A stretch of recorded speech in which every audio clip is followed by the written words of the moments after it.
36 hours, 4 cities. Today, David Cameron got the red eye to Holland, and so Newsnight did too. Following him to the continent to watch up close the Prime Minister attempt to repackage Europe. Up till now, it hasn't always been obvious what demands he starts this journey with, let alone where Britain may end up. But it's getting a bit clearer. He wants a 4-year migrant benefit ban. An exemption for Britain from ever closer union. Protection for non-Eurozone members. A statement that Europe is multi-currency, not single, and a veto for groups of national parliaments. But will he get any of it?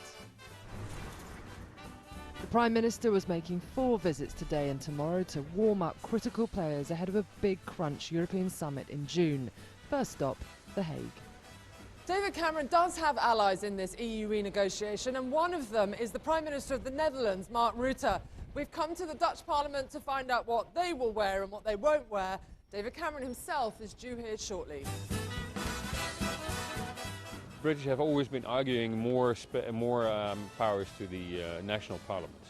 I think within the current treaty there's lots of room still for that to be achieved. Then there's the migrant issue, social benefits for migrants.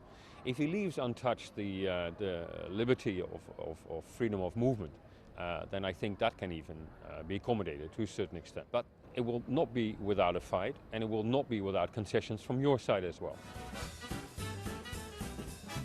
The first stop for the Prime Minister this morning was also the easiest one. I look forward to discussing with Mark many issues, but obviously we will be talking about European reform, the need for flexibility, the need to focus on growth and jobs, the need to make sure we complete the single market, the need to make sure that, as you put it, Europe where necessary, but nation-states wherever possible. Dutch sources told me David Cameron could have renegotiation done by this Christmas. One big obstacle could be France, our next stop. Britain wants treaty change, but our Dutch interviewee, someone sympathetic to Britain, told Newsnight that's unlikely. Short of a Greek exit, triggering some kind of grand bargain, France is against treaty change. She isn't keen on allowing opt-outs from the idea of closer union, nor protections for the single market. So what will France give David Cameron, if anything? You see, the French president put himself in a weak position because he said to Cameron, we want you. We want you to stay in Europe. Then, if he wants to keep him in Europe, he will have to accept few compromise. You know, it was the same thing about Thatcher, bring our money back. So, see, this is the same way. So we need to deal together important things which are, at the level of a continent. But we need also the national parliament to be more sovereign in many other subjects. Hours ahead of this joint press conference, France's foreign minister said he thought Britain's renegotiation process was dangerous. The PM ploughed ahead.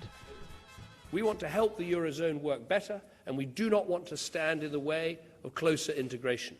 So we have different priorities, but we share a common objective.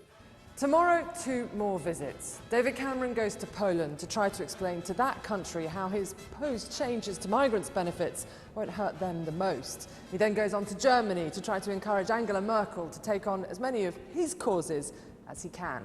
But this European shuttle diplomacy is as much about diplomacy with Eurosceptics on his backbenches, but also within his cabinet. David Cameron has to demonstrate to them, to his own party, that he's serious about meaningful reform.